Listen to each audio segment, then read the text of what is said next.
बिस्मिल्लाहिर्रहमानिर्रहीम। अस्सलाम वालेकुम नाज़रीन, आप यूट्यूब चैनल देख रहे हैं। मैं इमरान खान हूं। बिलाखिर पाकिस्तान तहरीक इंसाफ ने इस्लामाबाद में जो कत्लेआम हुआ उसके 17 दिन गुजरने के बाद कानूनी कार्रवाई का अब आगाज़ कर दिया है। जो खबर है इसके बारे में वो मैं आपको बता देता हूँ एज इट इज़, और इसकी डेवलपमेंट क्या है वो भी आपको बताता हूँ। ये कल के दिन में केस लगेगा, यानी 14 तारीख को ये केस लगेगा अदालत में। पीटीआई की जानिब से 24 नवंबर के एहतजाज के तनाजुर में वज़ीर आज़म और दीगर के खिलाफ कार्रवाई के लिए अदालत से रुजू कर दिया गया है। 24 नवंबर एहतजाज के तनाजुर में पाकिस्तान तहरीक इंसाफ ने वज़ीर आज़म शहबाज शरीफ समेत दीगर के खिलाफ कार्रवाई के लिए अदालत से रुजू किया है। इस हवाले से बैरिस्टर गौहर की वसातत से इस्लामाबाद डिस्ट्रिक्ट कोर्ट में क्रिमिनल कंप्लेंट दायर की गई है। दरखास्त में वज़ीर आज़म शहबाज शरीफ को, वज़ीर दाखिला मोहसिन नकवी को, वज़ीर दिफा ख्वाजा आसिफ को, वज़ीर इत्तलात अता तारड़ को, इनके खिलाफ कार्रवाई की इस्तदा की गई है। इसी तरह जो आईजी इस्लामाबाद हैं और एसएसपी और डीआईजी इस्लामाबाद और दीगर जो है उनके खिलाफ भी कार्रवाई की इस्तदा की गई है। सरदार लतीफ़ खोसा ने बैरिस्टर गौहर के जरिए कंप्लेंट दायर की है और उसमें 38 जख्मी पाकिस्तान तहरीक इंसाफ के कारकुनों की फहरिस्त लगाई है। यानी पाकिस्तान तहरीक इंसाफ के बहुत सारे जो जख्मी कारकुन हैं उनके ऊपर तो शदीद दबाव है कि आपने किसी सूरत भी स्टेटमेंट नहीं देना, लेकिन फिर भी पाकिस्तान तहरीक इंसाफ 38 ऐसे कारकुनों को मैनेज करने में कामयाब हो गई है जो उन्हें लगता है कि वो आकर अदालत में स्टेटमेंट देंगे। तो 38 जख्मी पीटीआई कारकुनों की फहरिस्त भी साथ मुंसलिक की गई है। इसके अलावा पीटीआई के 139 लापता कारकुनों की लिस्ट भी साथ लगाई गई है। ये जो लिस्ट नाज़रीन साथ लगाई गई है, ये कल मेरे पास आई थी, मैंने इसको देखा है और ये ऑफिशियल लिस्ट है जो पाकिस्तान तहरीक इंसाफ की है, लेकिन इसमें पता नहीं लिखा हुआ, आईडी कार्ड नंबर इसके अंदर शामिल नहीं है। तो जो डिटेल्स आपको उस बंदे तक पहुंचाते हैं जो लापता है, उस हवाले से नहीं है। तस्वीर भी साथ होनी चाहिए थी, डिटेल काम होना चाहिए था 17 दिन के बाद। लेकिन उम्मीद करते हैं कि पाकिस्तान तहरीक इंसाफ इन तमाम 139 लोगों, और हो सकता है उन्होंने शायद इसलिए भी ये किया हो कि अगर हम ज़्यादा इनकी तफसीलात देंगे तो इनके घरों में पहुंच जाएंगे, ज़्यादा तफसीलात देंगे तो इनके ऊपर बहुत दबाव डाला जाएगा, इनके घर वालों को तंग किया जाएगा, तो इसलिए शायद या खरीदने की कोशिश की जाएगी। तो लिहाजा पाकिस्तान तहरीक इंसाफ ने अभी फिलहाल 139 लापता कारकुनों की लिस्ट भी इसके साथ लगाई है और इस्तदा की गई है ये क्रिमिनल कंप्लेंट मंजूर करके वज़ीर आज़म समेत दीगर फ्रीकैन को तलब किया जाए। पीटीआई खैबर पख्तूनख्वा के 2 वजीर और 2 सूबाई असम्बली के रुकन भी बतौर गवाह इसके अंदर शामिल हैं और कंप्लेंट में इस्तदा की गई है कि फरीकैन के नाकाबिले जमानत वारंट गिरफ्तारी जारी करके उनको बुलाया जाए और कानून के मुताबिक सजा दी जाए। एफआईआर के लिए अभी तक पुलिस से रब्ता नहीं किया, लेकिन ये क्रिमिनल कंप्लेंट पाकिस्तान तहरीक इंसाफ ने दायर की है और इस पर भी शुकूक शुबहात का लोग इज़हार कर रहे हैं। देखिए अब तक की जो सूरत है उसको अगर सिंप्लीफाई करें तो मैं आपको बता देता हूँ बिल्कुल ईजी करके। बज़ाहिर ऐसे दिखाई देता है कि एक तरफ इमरान खान और पाकिस्तान की अवाम ये एक तरफ खड़े हैं और इनके मुकाबले में पाकिस्तान तहरीक इंसाफ की जो इस वक्त मौजूद है क़यादत वो और पीडीएम की जमातें और एस्टेब्लिशमेंट दूसरी तरफ खड़े हैं। यानी ये ऐसे ही लगता है कि मुकाबला इमरान खान का एस्टेब्लिशमेंट के साथ है और इमरान खान की पार्टी इस वक्त इमरान खान की बात नहीं मान रही, वो हर बात एस्टेब्लिशमेंट की मान रही है। वो एस्टेब्लिशमेंट के कैंप में खड़ी है, चाहे मजबूरन खड़ी है, चाहे डर के खड़ी है, चाहे लालच से खड़ी है, लेकिन दूसरी जानिब जो पाकिस्तान की आवाम है वो इमरान खान के साथ खड़े हुए हैं। तो इस वक्त सख्त मुकाबला चल रहा है। यानी जो कुछ भी मुज़ाकरात के हवाले से हुआ उसको अगर आप स्टडी करें तो पाकिस्तान तहरीक इंसाफ के लिए ये शदीद शर्मिंदगी की बात है। यानी पाकिस्तान तहरीक इंसाफ अपने मुंह से कह रही है कि जी हमने मुज़ाकरात का कहा था, लेकिन हुकूमत ने हमें तस्हीक का निशाना बनाया। एक्चुअली इमरान खान ने मुज़ाकरात का कहा क्यों था, मैंने ये पाकिस्तान तहरीक इंसाफ के अंदर से भी जानने की कोशिश की, इमरान खान साहब के जो करीबी सोर्सेज हैं वहाँ से भी, तो मुझे 2 चीज़ें पता चली हैं, वो मैं आपके सामने रख देता हूँ। एक तो ये है कि जो लोग इमरान खान साहब को जाकर सानेहाय डी चौक के बाद जेल में मिले, उन्होंने इमरान खान साहब को पूरी पिक्चर नहीं बताई थी। उन्होंने इमरान खान साहब को बताया था कि ठीक है जी वहाँ पे हालात खराब हुए हैं, हमारे कुछ लोग जो हैं वो जाँ बहक हुए हैं, दूसरी तरफ के बंदे जो हैं वो भी शहीद हुए हैं। उन्होंने ये बताया था कि उधर भी शहादतें हुई हैं, इधर भी हुई हैं।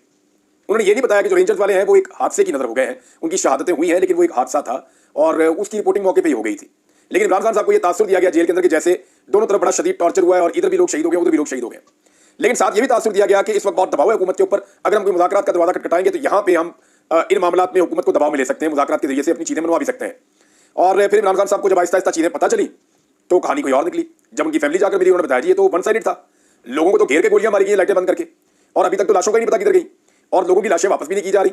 सैकड़ों लोग जो है वो लापता है। अभी अलीमा खान का जो स्टेटमेंट है वो आपको इसकी तस्दीक करेगा, जो उन्होंने भी स्टेटमेंट दिया, मैं उसको आपको उर्दू में ट्रांसलेट करके बता देता हूँ। उन्होंने अंग्रेजी में इसको लिखा अपने ट्वीट को। इमरान खान 26 नवंबर को इस्लामाबाद में कत्लेआम होने वाले जो कत्लेआम के बारे में बदस्तूर बहुत परेशान है।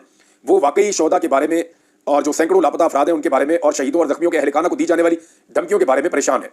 मुतासरीन को धमकाया जा रहा है कि वो अपनी गोली से लगने वाले जख्मों के बारे में बात ही ना करें, यानी जो जख्मी हुए हैं वो ये बात ही ना करें कि गोली से जख्मी हुए हैं, और ना ही ऐनी शाहिदीन के बयान दें, यानी वो गवाही देने के लिए भी ना आए कि मुझे गोली लगी थी। और इमरान खान साहब ने जैसा कि 15 दिसंबर को यौम शहादत का, शोहदा के दिन का, यौम शोहदा का ऐलान किया है, तो पेशावर में शहीद जख्मी और उनके अहलखाना के लिए दुआएं मग़फ़िरत की जाएगी।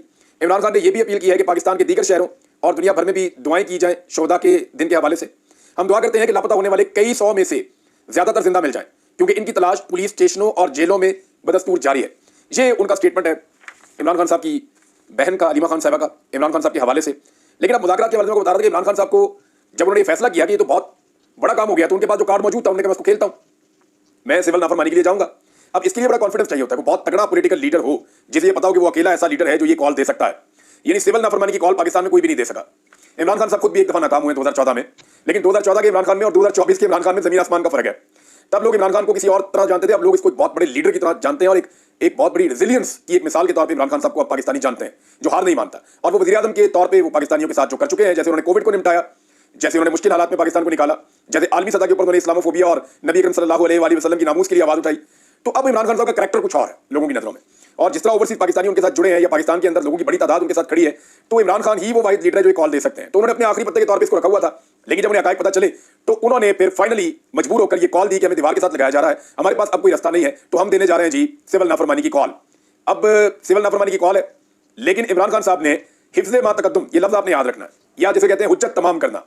इमरान खान साहब ने हुकूमत के पास कोई बहाना ना रहे, कल को कोई इमरान खान साहब के ऊपर नया बयानिया लेकर चढ़ाई ना करे या उनके ऊपर कोई एलिगेशंस ना लगे। तो इमरान खान साहब ने दो शराइत के साथ हुकूमत को मुज़ाकरात का आखिरी मौका दिया था। ये जरा बात अपने ज़हन में रखें, इमरान खान ने मुज़ाकरात का इसलिए नहीं कहा था अपनी पार्टी को कि जाओ और जाके मौके से फायदा उठाओ और हुकूमत के साथ मुज़ाकरात कर लो और शहीदों का खून बेच दो। इमरान खान साहब ने कहा था कि मैं सिविल नाफरमानी में जा रहा हूं और मैंने ये जाना है। इनके पास बचने का सिर्फ एक रास्ता है कि मेरी दो चीजें मान लें। नंबर एक, मेरे जो बेगुनाह लोग हैं उन सबको रिहा कर दिया जाए। नंबर दो, 9 मई के ऊपर और 26 नवंबर के कत्लेआम के ऊपर एक जुडिशियल कमीशन बना दिया जाए। ये इमरान खान साहब के दो वाजे मुतालबात थे। उन्होंने कहा कि हुकूमत ये मुतालबात मानती है, ठीक है, वरना जाओ स्ट्रेट अवे जो है वो आप सिविल नाफरमानी की तहरीक में जाएं। लेकिन पाकिस्तान तहरीक इंसाफ की क़यादत ने इसको इमरान खान की ताकत की बजाय कमजोरी बना दिया। इमरान खान साहब एक ऐसी पोजीशन में खड़े होकर बात कर रहे थे कि मैं ये करने जा रहा हूं और अगर तुम चाहते हो ना मेरे इस वार से बचना तो ये दो चीजें फौरन कर दो, और ये दो चीजें करने के लिए मैंने बंदे नॉमिनेट कर दिए, इनके साथ मुज़ाकरात कर लो। ये थी इमरान खान की पोजीशन। इसको समझे दोबारा आप। इमरान खान ने जिस पोजीशन से मुज़ाकरात के लिए कहा था वो पोजीशन समझे आप। इमरान खान ने कहा कि तुमने हमारा कत्लेआम किया, हम जा रहे हैं सिविल नाफरमानी की तहरीक में, अगर तुम अपने आप को इस तहरीक से बचाना चाहते हो तो मेरी दो शराइत हैं। उन दो शराइत को तस्लीम करने के लिए मेरे ये बंदे इनके साथ मिलो और इनको बताओ कि ये शराइत मान ली गई है तो मैं सिविल नाफरमानी की तहरीक को रोक सकता हूं, वरना फिर मैं सिविल नाफरमानी की तहरीक में जाऊंगा। ये थी इमरान खान साहब की एक अथॉरिटेटिव और एक मजबूत पोजीशन। लेकिन पाकिस्तान तहरीक इंसाफ के लीडर्स ने अपनी बुज़दिली से और अपनी कमजोरी से और अपनी कंप्रोमाइज से इस पोजीशन को बहुत डाउन कर दिया, और बल्कि उन्होंने हुकूमत को और एस्टैब्लिशमेंट को तासुर दिया कि आपको फिक्र करने की जरूरत ही नहीं है। ना कोई FIR, ना कोई CCTV फुटेज, ना किसी और चीज का दावा, ना किसी अदालत से रुजू, ना लापता अफराद के लिए कोई पिटीशन, कुछ भी नहीं किया। कुछ किया ही नहीं पाकिस्तान तहरीक इंसाफ ने। तो जब आप कुछ नहीं करेंगे तो फिर तो हुकूमत तगड़ी होगी ना, और हुकूमत ने तगड़े होने के बाद मजाक उड़ाना शुरू कर दिया इनके मुज़ाकरात का। क्योंकि मुज़ाकरात में भी पाकिस्तान तहरीक इंसाफ ये जानती है, और ये सब जानते हैं, सबको ये पता है कि PMLN कभी भी मुज़ाकरात में नहीं बैठेगी। ये हुकूमत मुज़ाकरात में बैठ ही नहीं सकती क्योंकि इनका मैंडेट जाली है। ये जैसे मुज़ाकरात में बैठेंगे तो कोई लॉजिकल एंड पे आएंगे ना, तो लॉजिकल एंड तो यही है कि आप जनाब इंक्वायरी करवा लें, तो जिस चीज की भी इंक्वायरी होगी उसमें ये फंस जाएंगे। तो इंडिपेंडेंट इंक्वायरी कभी नहीं चाहेंगे, मुज़ाकरात के अंदर कभी नहीं बैठेंगे। जिन्होंने पूरी की पूरी अदालत तब्दील करके अपनी मर्जी की बना ली है वो इमरान खान के साथ मुज़ाकरात करेंगे, ये वैसे मुमकिन दिखाई नहीं देता। इमरान खान साहब के दो मुतालबात हैं, दोनों में से एक मुतालबा भी नहीं माना गया, बल्कि अब हुकूमत ये मजाक उड़ा रही है कि जनाब अगर आपने हमारे साथ बात करनी है तो पहले आप अपनी शराइत खत्म करके आए। ये नहीं हो सकता कि आप धमकियां भी दें और आप मुज़ाकरात भी करें। दूसरी जानिब पाकिस्तान तहरीक इंसाफ की क़यादत ने इमरान खान साहब की सिविल नाफरमानी की कॉल को तकरीबन नेगेट किया है।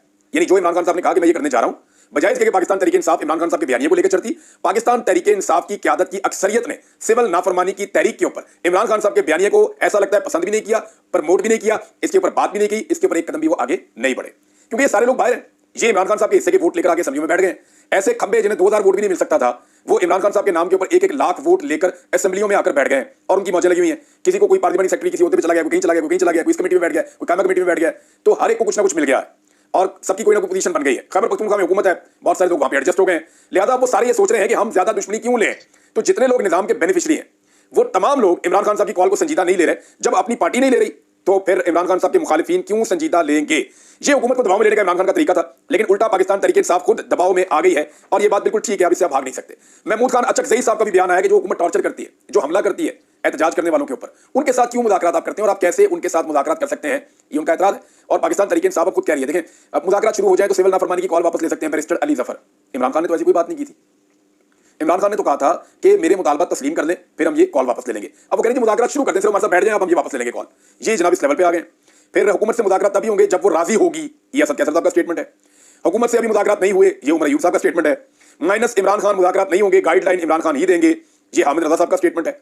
तो हुकूमत ने जो है वो ट्रक की बत्ती के पीछे पाकिस्तान तहरीक इंसाफ को लगा दिया है और तहरीक इंसाफ ने अपना वो मौका जिसमें वो हुकूमत को गले से दबा सकती थी, पकड़ सकती थी, हुकूमत को काबू कर सकती थी, को ज़ाया किया। और अब ऐसा लगता है पाकिस्तान तहरीक इंसाफ को अपनी गलती का एहसास हुआ 2 हफ्ते से ज्यादा गुजरने के बाद।